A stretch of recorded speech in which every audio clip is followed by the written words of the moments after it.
What's up, everybody? Today I just wanted to walk you guys through how to repaint a fresh Halloween 2018 Trick or Treat Studios mask.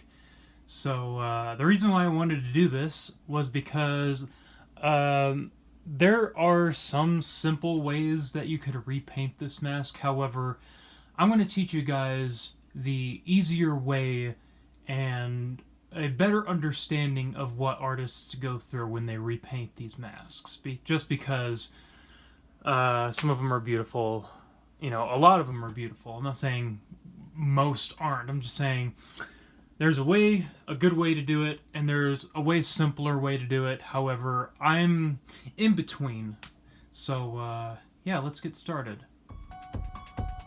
Don't mind this. This is just spray paint. Which I won't use, don't worry. We're not using spray paint. So, first, we're just going to pull up the front hairline. And don't throw this hair away. You don't want to throw this hair away. If you're doing it the way I'm doing it, then you want to keep it so that you can use it, depending on how it comes out. So we'll see. If it comes off in a perfect line, then you definitely want to keep it. Okay, starting with the neck detail, there should be a little nipple at the end, or in the mask itself. Mine, however, does not, so I will have to cut it out manually, of course. Alright, so that's cut out just a little bit. Next, we're going to cover the hair. Alright, what I like to do is I like to use masking tape, just because it helps keep the paint out of certain areas. You always want to be careful not to destroy that hairline. I might have to put something underneath this mask to keep it from getting destroyed. So I'll be right back. Alright, it's a little bit stuffed better so that I don't have to deal with any of that. So we can just go straight from there.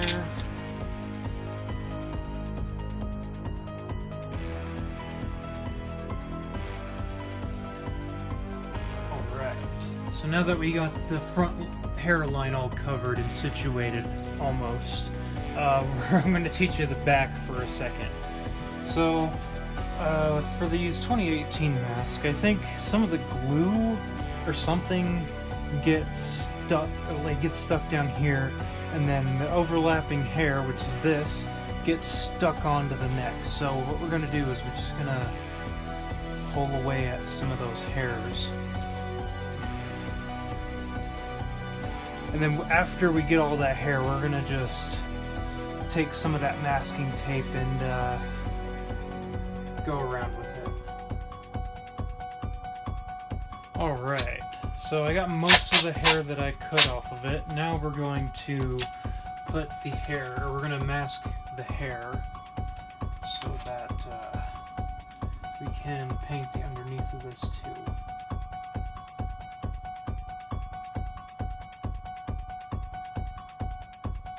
So now that the hair is pretty much covered in the areas where I'd like it to be covered, we're going to start painting now. Alright, so we're just going to shake up this good old paint. And hopefully not get any on the floor. But yeah, this is my mud color. You can use any paint you want. It doesn't really have to be exactly the kind. Just as long as it's mixed with liquid latex. You never want to use just normal acrylic or normal enamel paint and just start painting it, because then that paint cracks and it becomes a whole other problem. So you don't want to do that.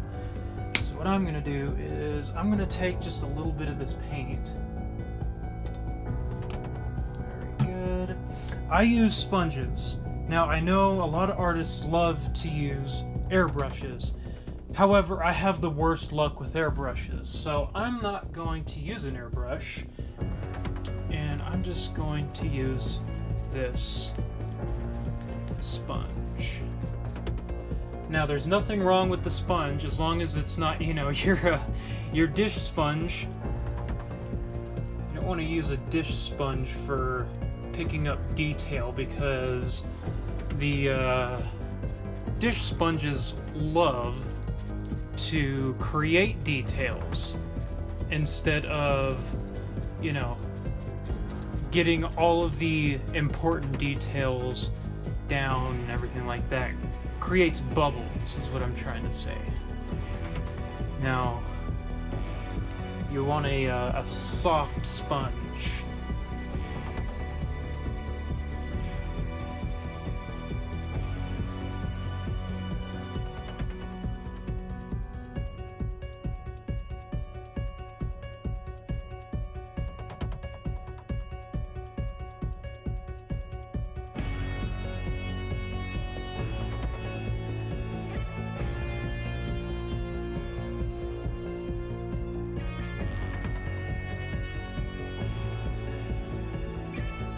Alright, now that we got our base coat on, we're gonna sit here and let it dry. But for me, in this 97-degree weather, I think it's gonna dry pretty fast. So, stay tuned. Alright, and once your base coat is dry, you can take any white that you want. You can have regular white, which is this stuff here, or what I like to use is a cream coat. It's an antique white, that's what it's called. If you're ever interested, just look up antique white acrylic paint. And it should be able to get you what you want. So, what we're gonna do is something called dry brushing. It's where you dip your paint on your brush, then you just wipe off a little bit on your stencil area, and then just a little bit for starters. I think we can make that work.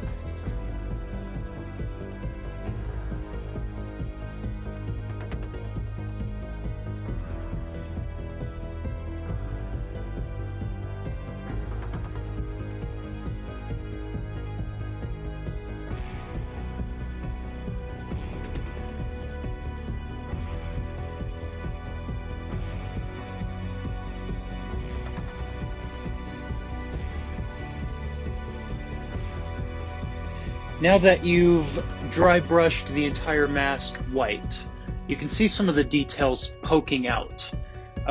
If this is a 2018 mask, then you can keep it that way and then just, weather it, which is put water and a little hint of acrylic paint, mix it together, put it all over the mask, and then of course dab it off with, kitchen towel or paper towels.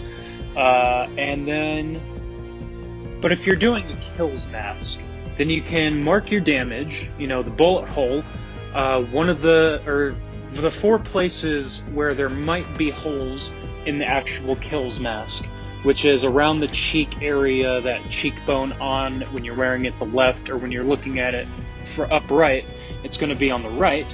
And then go ahead, mark that off, cut those holes out, and then we'll be ready for burning.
Next Halloween,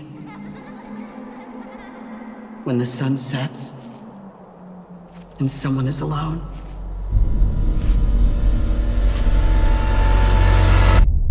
he kills.